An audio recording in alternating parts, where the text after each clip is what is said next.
তীব্র তাপদাহ উপেক্ষা করেই বাঙালির প্রাণের উৎসব পহেলা বৈশাখ উদযাপন করেছে রাজধানীবাসী।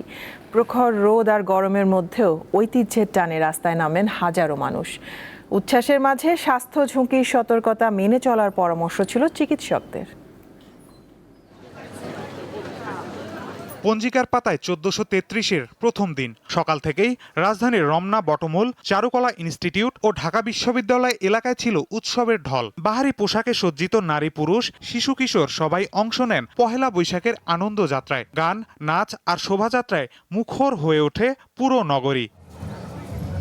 তবে এবার উৎসবে বড় চ্যালেঞ্জ হয়ে দাঁড়ায় তীব্র রোদ। বেলা বাড়ার সঙ্গে সঙ্গে বাড়তে থাকে রোদের তাপ। তাই উৎসবের মাঝেও গরমে হাঁসফাঁস করতে দেখা গেছে সাধারণ মানুষকে। আজকে প্রচুরই গরম, কিন্তু এই গরমের মধ্যেও যে এত মানুষ এসে উদযাপন করছে, এটা খুবই একটা আনন্দের বিষয়।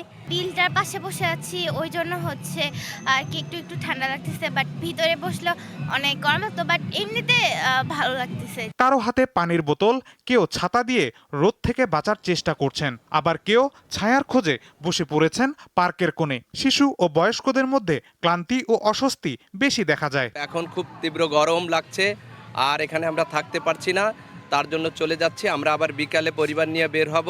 ঘুরতে এসেছিলাম রমনা পার্কে, কিন্তু এখানে আসার পরে অনেক প্রচন্ড গরম লাগছে, তাই বাচ্চা নিয়ে একটু রেস্ট করতেছি। চিকিৎসকরা বলছেন এ ধরনের আবহাওয়ায় হিট স্ট্রোকের ঝুঁকি অনেক বেশি। আনন্দ ঘন উদযাপনের মাঝেই স্বাস্থ্য ঝুঁকির বিষয়টি মাথায় রেখে সচেতন থাকাটা জরুরি। এই বৈশাখে অনেক বেশি তাপমাত্রা বেড়ে গিয়েছে এবং আর্দ্রতা অনেক বেশি। আমরা একসাথে অনেক মানুষ সমাগম হচ্ছি, এই অনেক মানুষের সমাগমেও কিন্তু তাপমাত্রা বেড়ে যায়। হিট স্ট্রোক খুবই ঝুঁকিপূর্ণ, এটা মারাত্মক ঝুঁকি, এমনকি মৃত্যু হতে পারে। এই জন্য আমরা সাথে কিছু পানি রাখি, 2-3 লিটার পানি রাখবো, ঠান্ডা পানি। আমরা ডাবের ওয়াটার খেতে পারি, তারপরে আমরা স্যালাইনযুক্ত পানি খেতে পারি, কুলিং ক্যাপ ব্যবহার করতে পারি, হাত পাখা দিয়ে বাতাস করতে পারি, এমন যেখানে ছায়া আছে সেখানে যেতে পারি। তবে তীব্র তাপদাহ থামাতে পারেনি পহেলা বৈশাখের উৎসবের আনন্দ। মাহিদুর রহমান, দীপ্ত সংবাদ, ঢাকা।